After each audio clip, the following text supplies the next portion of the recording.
Hi guys, welcome back to my channel. I'm currently in the Seychelles.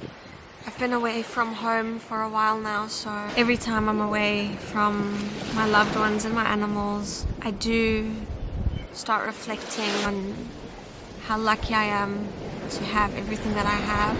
I think we as humans, we think we need everything. I'm busy playing with sand if you're wondering what I'm doing.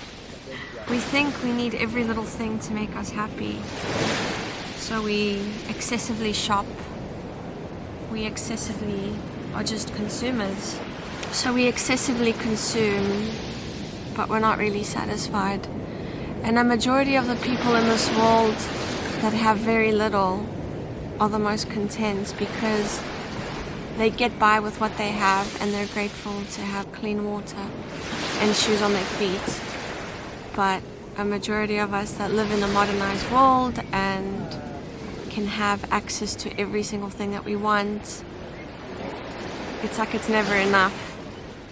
So I'm in this new phase in my life where I am consuming less, but that I still consume, I'm focusing on quality, not quantity. One of the things that really have gotten me concerned is with everything that's going on with this coronavirus.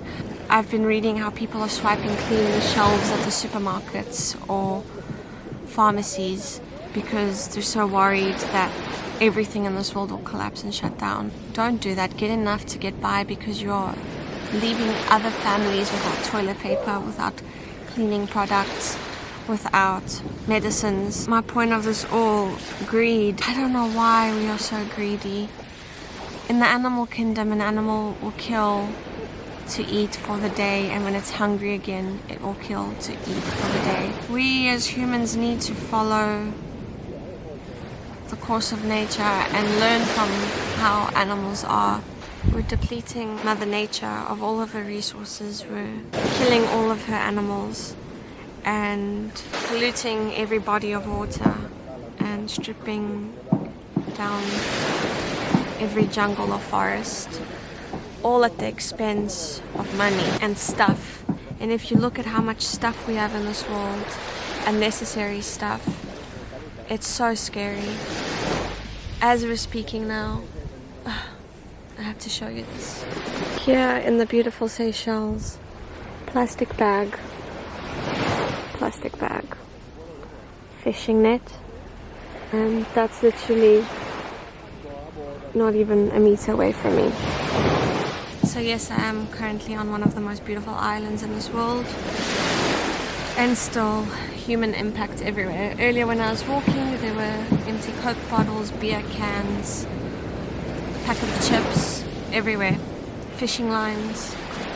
And yes, I pick up along the way, but are we doing enough? I'm just speaking out to the human race, begging us all to step up our game, to start giving a shit to our environment and to our planet, because future generations will not make it. Not at the rate that we're going, not at the greed that's being driven in this world. We all need to do our part. For myself, for example, I've chosen a vegan lifestyle for the last 6 years because I know that consuming animals hurts them. I know that they have souls, I know that they feel, I know that they cry. The industry itself, in the meat and dairy industry and the fishing industry, is responsible for endless destruction to our planet and polluting it, and the list goes on and on and on. So I'm not begging for the entire human race to go vegan, but I am asking to whoever is watching this to educate yourselves a little bit more on what we are doing to our planet and how you can consume less. And if you can consume less meat or dairy or seafood, you will save the planet one less purchase at a time.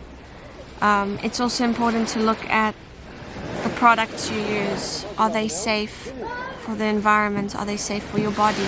People that come to the beach and wear synthetic sunscreens are killing our coral reefs.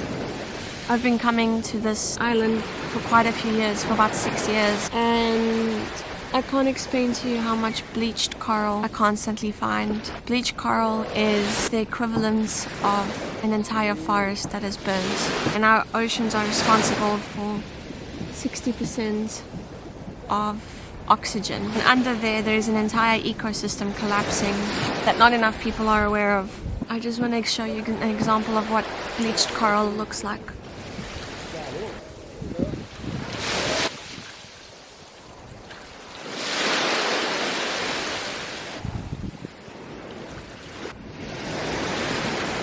Can this focus? This happens when the temperature of the water changes and when the water becomes acidic and polluted.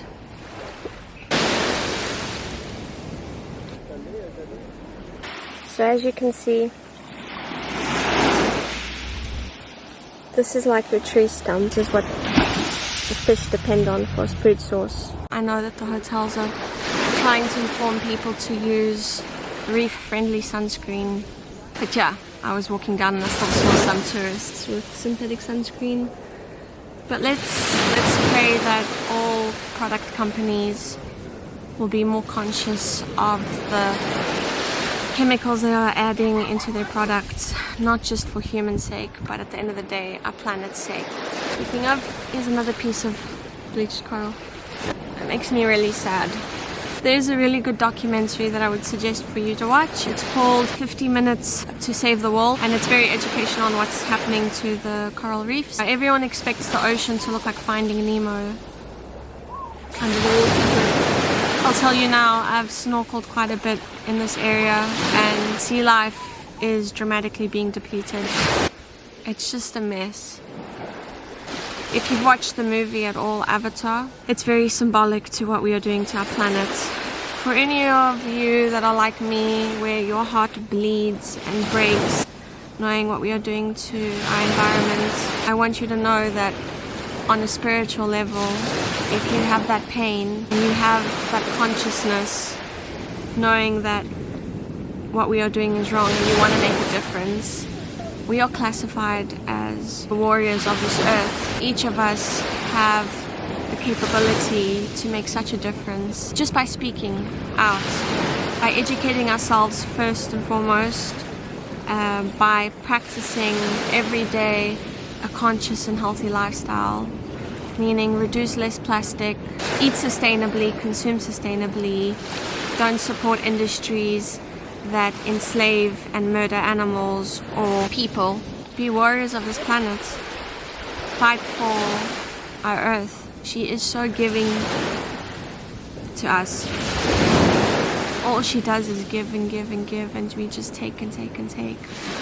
But there has to be a balance, because as generous as she has been, we have been so greedy. And when people become greedy, things run out.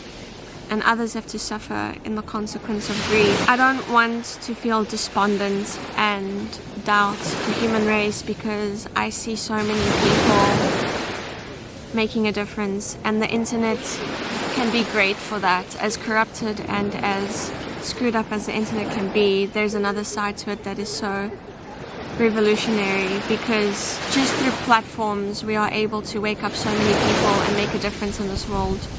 I'll end it by saying, please drink enough water, please eat healthier, please be kinder to your family and friends, be conscious of the unnecessary things that you consume or hoard in your home, and try to live a simpler life. All of these things, I realize, are the recipe of happiness. Have a lovely day, everyone. Like I said, remember to be kind, to focus on your health, and just focus on being a better human being. So I'm gonna go swim now.